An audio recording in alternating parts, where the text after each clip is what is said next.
You ask Tiger to solve. This deals with linear equations with one unknown. The final result is m equals -1. Let's solve it step by step. Simplify the expression. Simplify the arithmetic.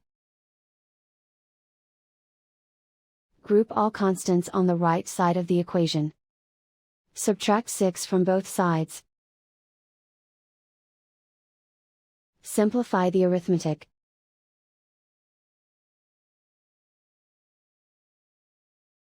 Isolate the s.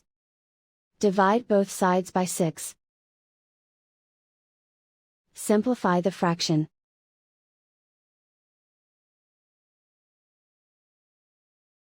And so the final result is m equals -1.